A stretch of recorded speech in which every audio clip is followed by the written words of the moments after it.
Bob et Brad, les deux plus célèbres thérapeutes physiques sur Internet. Bonjour tout le monde, je suis Bob Schrupp, kinésithérapeute, Brad Heineck, kinésithérapeute. Ensemble, nous sommes les kinésithérapeutes les plus célèbres d'Internet, à notre avis, bien sûr. Voici ce dont nous allons parler aujourd'hui, Brad. Aujourd'hui, nous allons parler de la stomie et de la douleur au poignet, les articulations CMC en particulier. Nous allons vous montrer ce que c'est. C'est un autotraitement facile pour des activités quotidiennes sans douleur. Et ça, c'est pour un de vos amis, Brad. C'est ça, Bob. C'est pour Peggy. Peggy, on va vous montrer ce que vous pouvez faire, de l'exercice, des massages, peut-être un rituel. Votre nom complet est-il Peggy Sue? Non, non, ne l'appelez pas Peggy Sue. D'accord. Vous y allez, elle est ceinture noire, au fait. D'accord, je vais le faire. Quoi qu'il en soit. Continuez. Aujourd'hui, si vous êtes nouveau sur notre chaîne, prenez une seconde pour vous abonner. Nous proposons des vidéos sur la façon de rester en bonne santé, en forme et sans douleur, et nous les téléchargeons tous les jours. Allez sur bobandbrad.com. Allez dans la section des cadeaux. Nous donnons toujours quelque chose à gagner chaque semaine. Nous avons une pause d'un jour. Regardez demain, à ne pas confondre avec une hernie. C'est une hernie. C'est ça. Allez sur Facebook. Il sera également épinglé en haut de la page, le concours. Allez sur Twitter, Instagram ou TikTok si vous voulez une version de 60 secondes de notre programme. Wow, c'était une bonne entrée en matière d'introduction, Bob. OK, c'est parti. Alors, vous savez, je parlais de Peggy. Elle dit, oh, j'ai mal au poignet. J'ai mal quand je me lève d'une chaise. Il y a un certain nombre de choses qui irritent son poignet tout au long de la journée. Je me suis donc penché sur la question. J'ai dit, ben non, regardons de plus près. Et je l'ai réduite à 0. Elle avait du mouvement dans tous ses poignets. Et la source se trouvait juste ici, mais elle avait l'impression d'avoir mal au poignet. Il y a donc un peu de confusion. On peut parler d'erreur de diagnostic. Quoi qu'il en soit, il s'agit de l'articulation CMC, qui est l'abréviation de, faisons-le, carpo-métacarpien. Oui. C'est donc, eh bien, nous allons vous montrer ici. C'est la meilleure façon de procéder. C'est une articulation très courante, très fréquente. Probablement l'une des plus courantes dans la main, bien sûr. Et vous savez, il y a de bonnes nouvelles parce qu'on peut travailler avec ça. Cela, oui, c'est possible. Dans le pire des cas, on procède à une arthroplastie ici même. Et dans la plupart des cas, c'est une réussite. Évidemment, il est préférable d'éviter cela si possible. Droite. Ici, nous avons le pouce, le petit pouce. Ici, ils ont le carpe et puis nous avons cet os long qui va jusqu'à l'articulation du poignet. Cette articulation peut donc, vous avez fait un zoom dessus, Peggy? Peggy, je suis désolé, Lise, j'ai Peggy en tête et c'est juste là. Et si vous le regardez, il faut qu'elle bouge pour que votre pouce bouge. Et c'est très important. Et il est juste là, à côté il fait essentiellement partie du poignet. Il est multidirectionnel. Oui, c'est vrai. C'est ça. Tu sais, c'est tout l'intérêt du pouce, tu sais. Il peut aller dans toutes les directions. C'est ce qui nous sépare de quelque chose. Oui, c'est vrai. Je me souviens de ça à l'école. Quoi qu'il en soit, nous devons travailler avec cette articulation et nous devons le faire spécifiquement. Mais avant cela, s'il y a des choses, comme dans son cas, elle a parlé de pousser une chaise, ce que l'on fait sans même y penser. Oh, ça fait mal, arrêtez de faire ça, ça l'irrite, ça va juste on faire... n'aide pas. Et ne le testez pas non plus. Beaucoup de gens ont des douleurs. Ils vont le faire. Je veux voir si ça fait encore mal. Évitez de le tester pendant un certain temps. Laissez-la se calmer. C'est vrai, parce que parfois, l'inflammation, une fois qu'elle s'est calmée, c'est vrai, le problème est résolu. Et d'une certaine façon, parce que vous le faites. Oui, sans y penser. Mais si vous mettez une attelle de poignet, vous pouvez en avoir une générique ou une qui soutient. Une attelle, c'est ça, qui sont faites pour le CMC. Vous pouvez donc probablement aller sur Amazon et vous pourriez probablement vous contenter d'un support. Une attelle de poignet standard, juste un support standard. Je vous rappelle que ces choses que vous faites sans y penser, l'attelle de poignet vous dira « Oh oui, c'est vrai, je ne peux pas faire ça parce que ça l'irrite. De plus, elle soutient. » Donc, c'est l'un ou l'autre. D'une manière ou d'une autre. Les attelles peuvent être très utiles. Je ne la porterai pas nécessairement la nuit, mais pendant la journée lorsque vous utilisez votre main. Si vous vous réveillez, elle est douloureuse, peut-être parce que vous dormez dans une certaine direction. Dans ce cas, vous pourrez peut-être le porter. Exactement. Je ne le mettrai donc pas du tout. Bien sûr. C'est très courant avec le canal carpien. C'est le même concept. Mais la source de la douleur est différente. Ensuite, une fois qu'on a éliminé les irritations courantes, en posant une attelle ou en gardant à l'esprit ce qui se passe avec cette articulation, ce qu'il faut faire, c'est masser les muscles autour de l'articulation. Nous voulons augmenter la circulation. Souvent, les muscles qui contrôlent l'articulation se resserrent à cause de la douleur. Il est plus que probable qu'il s'agisse d'une arthrite.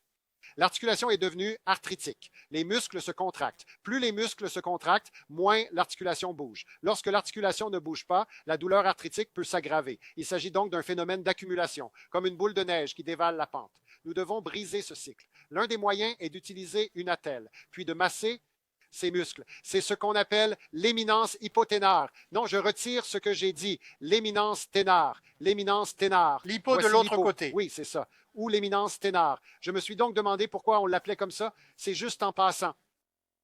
Et l'éminence ténare, si vous cherchez ce terme, signifie la boule du pouce. Voici donc la boule du pouce. Et l'éminence, nous savons qu'il s'agit d'une élévation. Il peut s'agir d'autre chose, votre éminence. Oui, mais l'élévation de la boule du pouce, que nous regardons donc les muscles. C'est pour ça que c'est la boule du pouce, parce qu'il y a des muscles là-dedans.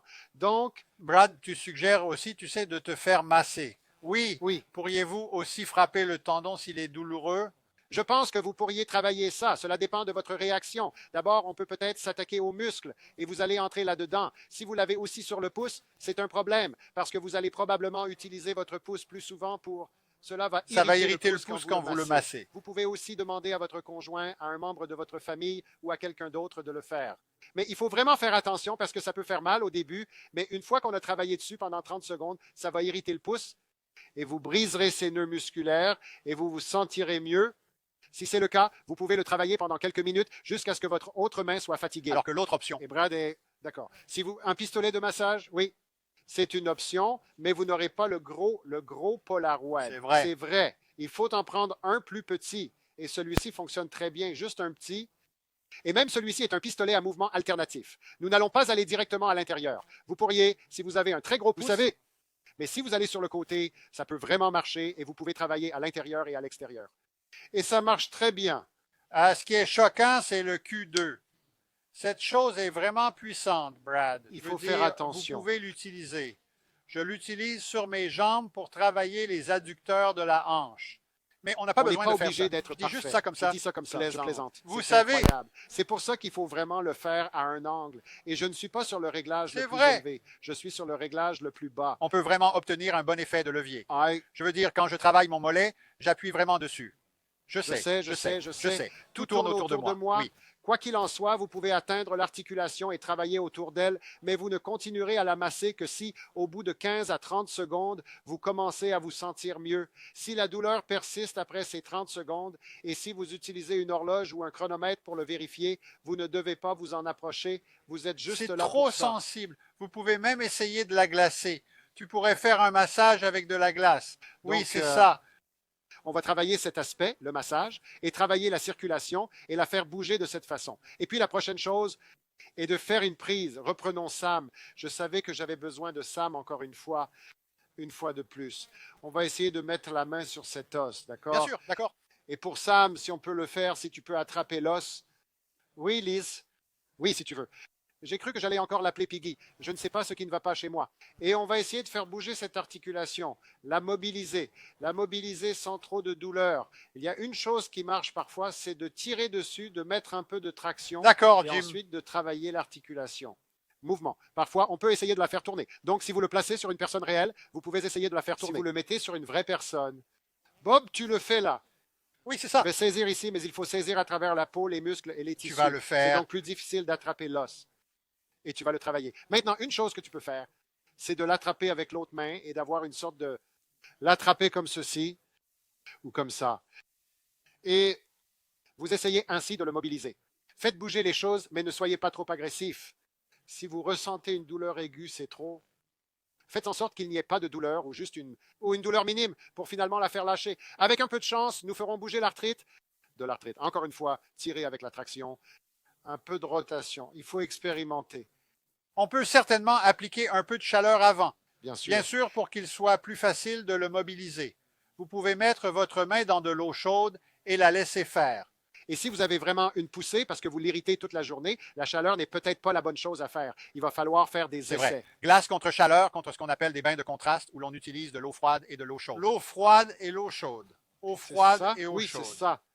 Pour beaucoup de gens, c'est probablement la dernière chose à faire parce que c'est plus difficile à mettre en place et il faut y consacrer du temps. Parfois, c'est le bon moment pour faire l'amplitude des mouvements dont nous allons parler maintenant. Exactement. La prochaine chose, c'est l'amplitude des mouvements. Si vous la chauffez et qu'elle se relâche en conséquence, d'une compresse chaude ou en faisant la vaisselle ou en utilisant de l'eau chaude, alors c'est simple.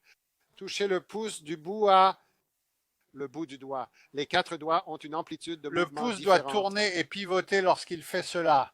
Vous pouvez aussi le travailler de cette façon. Savoir. de cette façon. Nous essayons simplement d'obtenir toute l'amplitude du mouvement. Encore une fois, si c'est vraiment douloureux dans une direction, évitez-la. Disons qu'en passant par là, ça fait mal. Eh bien, revenons par là. Vous pouvez faire la direction opposée 10 fois et puis vous pouvez revenir en arrière. Vous pouvez utiliser l'autre main pour un peu de plage passive, pour la faire bouger. Une fois que vous l'aurez débloqué, que vous le sentirez un peu plus lâche et qu'il ne sera plus aussi douloureux, il faudra peut-être quelques jours, voire une semaine. Je vous suggère d'utiliser une balle, mais pas cette balle qui est solide, c'est juste une balle en mousse. C'est probablement trop pour commencer. Bob, tu n'es pas obligé de partir. Non, je dois revenir. Donc, si tu as une de ces boules, comme celle-ci qui a un liquide dedans, c'est souvent bien parce que c'est plus doux et tu peux, comme, aller dans différentes directions, comme je mets mon pouce. Lise vole autour de la caméra, essayant de me suivre. Désolé pour ça. Et on peut pousser comme ça. Vous allez trouver que certaines directions sont tolérées mieux que d'autres et vous voudrez travailler dans les directions qui vous conviennent le mieux sans créer de douleur aiguë. Cela fait mal. Vous pouvez en fait, c'est oui, un exercice. Vrai. En fait, il suffit d'attraper un poids lourd comme celui-ci, vous le soulevez. Et c'est un renforcement isométrique, c'est sûr. Oui. Par poids lourd, vous savez, 3 livres oui, pour ça. pouce. Le pouce est assez lourd, c'est vrai, c'est vrai. Il suffit donc de le soulever, de le tenir pendant 10 secondes, puis de le redescendre. Et voilà, et fait 3 séries de 10. Oui, c'est ça. L'autre chose, c'est un simple élastique. Maintenant, vous le mettez comme ça et j'ai découvert que si vous faites ça, ça se passe comme ça. Il suffit de l'entortiller un peu dans les doigts de façon à ce qu'il fasse le tour de l'index et du petit doigt pour le stabiliser. Et tout ce que je vais faire, c'est de sortir le pouce de cette façon pour offrir un peu de résistance. Bien sûr. Et vous n'avez pas besoin de beaucoup plus qu'une. Une bande. Et vous pouvez aller sur le côté et vous pouvez aussi aller tout droit vers l'avant. Oui, c'est ça.